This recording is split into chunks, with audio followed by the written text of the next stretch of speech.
Good afternoon, everyone. My name is Catherine Baer, and I'm the incoming president for NEBA. Our current president is out for the day and sends his regrets. I want to welcome you all. Thank you for being here. We don't take it lightly that you guys are here. As you know, we had this big hurricane in the area, and there's a lot of people that are busy doing things for it, as well as doing relief work, and we appreciate that. Good afternoon. It's a great pleasure I get to introduce Marian Johnson to be our speakers. Marian is currently the Senior Vice President for Political Strategy at the Florida Chamber of Commerce. That is Florida's largest federation of businesses, associations, and local chambers, to the tune of about 130,000 members, so quite the reach that they have. She also serves as Executive Director of the Chamber's Political Institute, which is a research organization that provides detailed demographic and political analysis to its members. Marian is perhaps Florida's most seasoned political advisor. She's been involved in a very impressive number of presidential, state, local campaigns, amendment campaigns as well. She actually credits her start in politics with her early fascination as a high school senior. She got obsessed with the Barry Goldwater for President campaign, where she gained a lot of experience relative to political operations, campaigning, polling, that sort of thing. She's pretty much worked on every presidential campaign from like 1964 through the 80s. She was very involved in both of President Reagan's election and then subsequent re-election campaign, where she did a lot of voter contact efforts in the southeastern states of the U.S. But she's also done a lot relative to state house, Senate campaigns. In 1985, she went over and joined the Florida Lawyers Action Group, where she managed and directed a multi-million-dollar amendment campaign in 1988, and then moved over to Associated Industries of Florida. I'm sure many of you are familiar with them, where she developed and implemented a one-of-a-kind tracking mechanism for polling results. Sure, if you want to wander the state aimlessly, try looking for someone with more insight on politics than Marian Johnson. I don't know if she has a slogan, but if she did, it would probably say faith, family, and politics. So, Marian Johnson.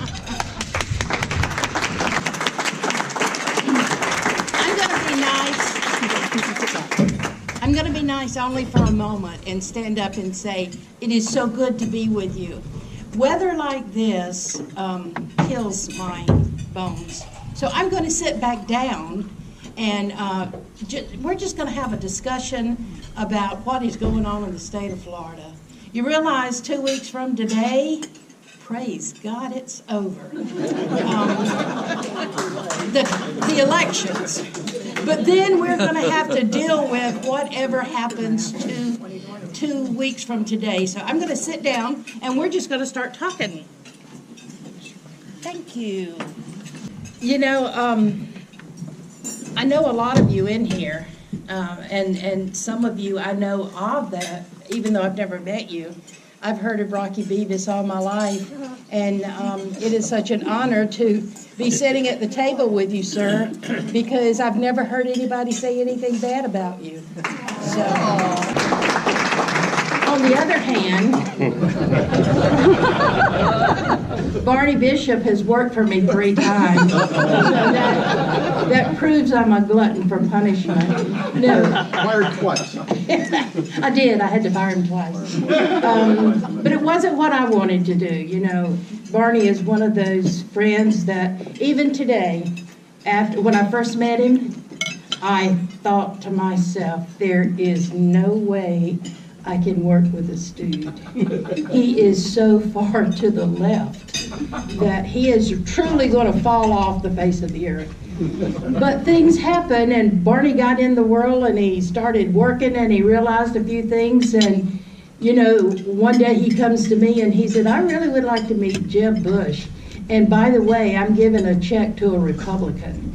And it stunted my growth for a little bit, but we're moving after then. And Michelle, it's really good to see you. And Brad, I could tell you stories about Brad. But Brad, I love you, and I'm not going to do that.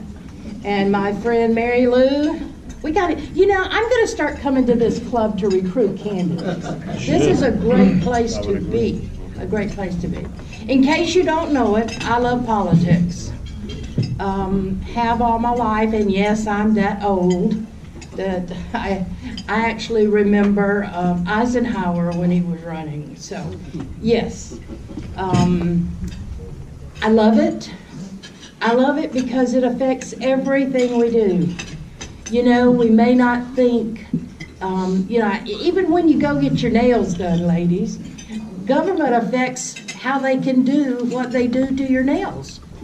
You drive into work, that road is affected by what is decided in Tallahassee or Washington.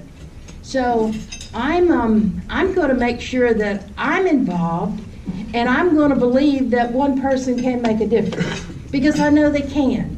I've seen that too many times. Some of you may not remember Miguel de Grande. That's back from the 80s, but he won by 2, lost by 2, won by a tie. Then it was a tie, and then he won by 1 vote, and then he lost by 1 vote the first time he ran. That was how many times they had to recount.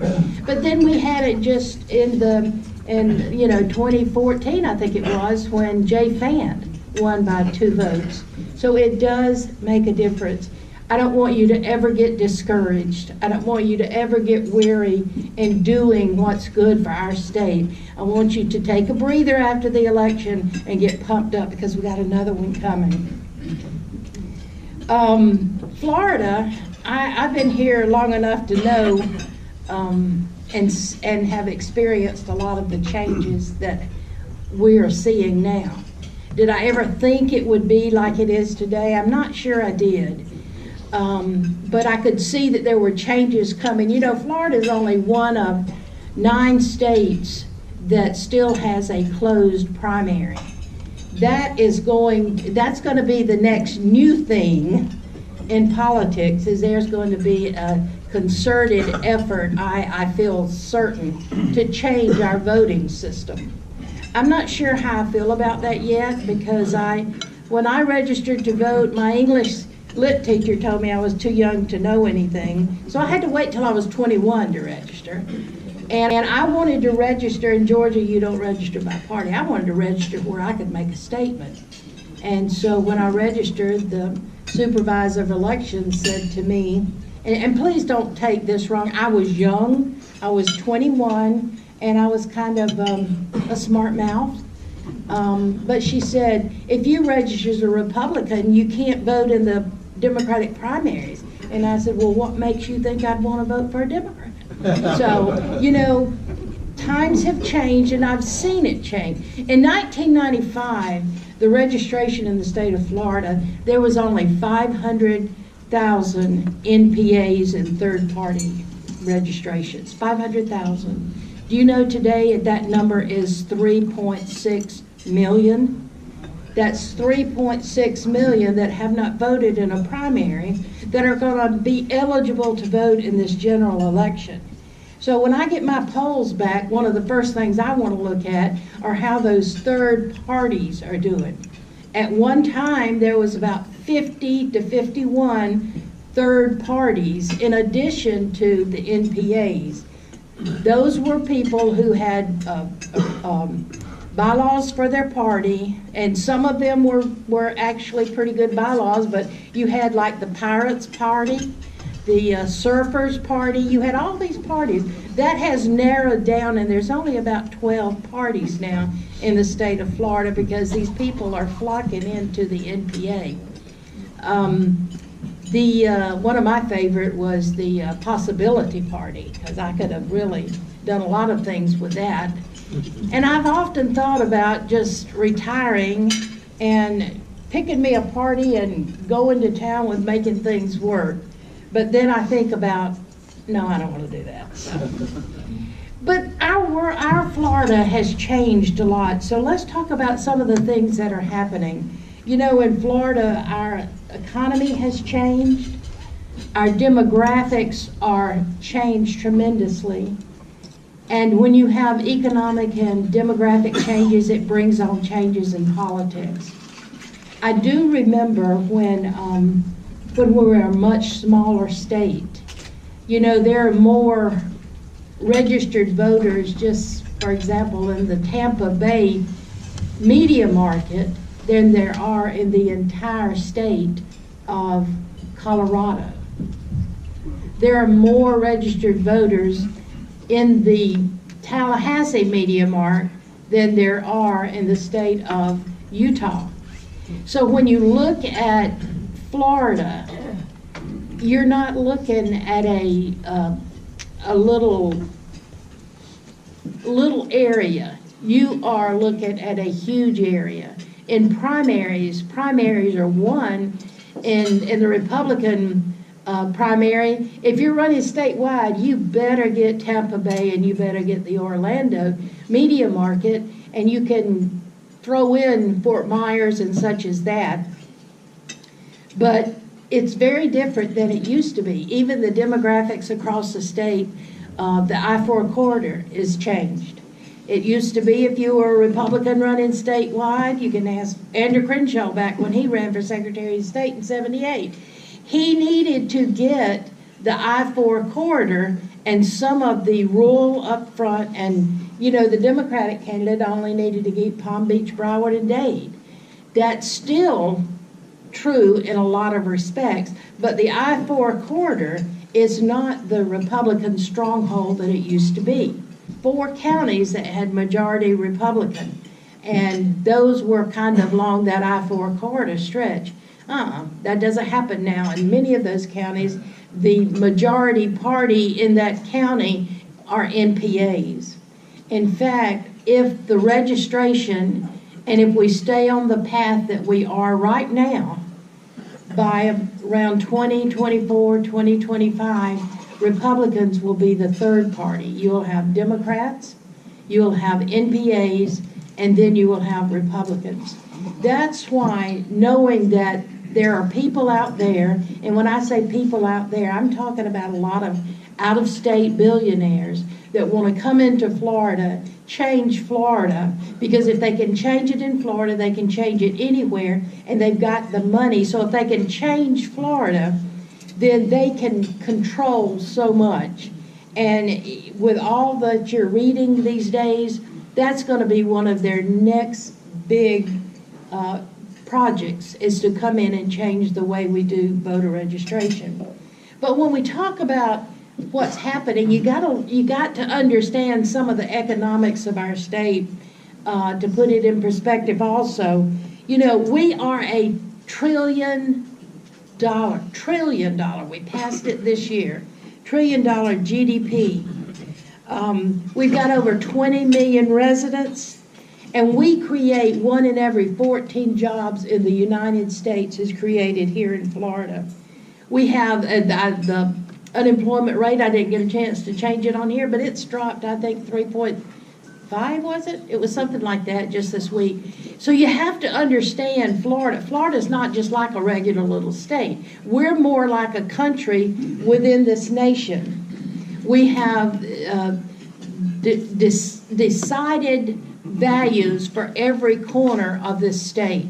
And I want to tell you how it's going to affect our election in just a few minutes.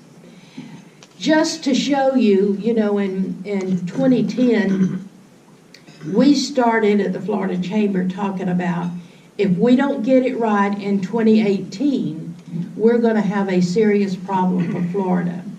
Why 2018? Because in 2010, we elected Governor Scott and a pro-business cabinet. So we were going to have that for 8 years. It gave business a lot of opportunities to make things better in Florida. We are at that crossroads. Now, knowing going into 2018, we have over 4 million new voters that are on the rolls today that were not on the rolls in 2010.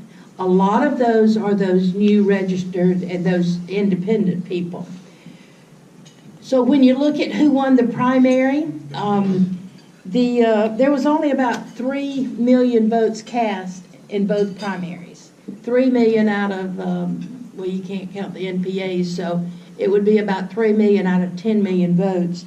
There was 1.6 million cast in the Republican primary and 1.5 in the Democratic primary. And guess what? It was a surprise. Everybody thought that it was going, well, at first it was going to be Phil Levine. I just got to, now y'all don't go out of here and make me sound bad, people, okay? Because I'm saying that I love politics and I love anybody that will run for office. I do. But I got so tired of Phil Levine telling me, all I got to do is win Palm Beach, Broward, and Dade, and I'm going to do it. Well, I want you to look where he did not. Phil Levine is on the right in that little orange area down there. Oops. So the voters really surprised him too. But you had billionaires running for office. Phil Levine, you had Jeff Green, you had Gwen Graham, and everybody thought in June it was going to be Adam Putnam and Gwen Graham. So everybody was kind of working on that way. Well, have you ever seen a bus have that much influence in an election? 2 weeks before the election, Bernie Sanders came down here. He threw Andrew Gillum on a bus, and off they go. And guess what? With the money that George Soros had put into that campaign, they won the primary, and no one was expecting that. Unless you talk to an Andrew Gillum supporter, and they'll tell you, oh, we knew it was coming.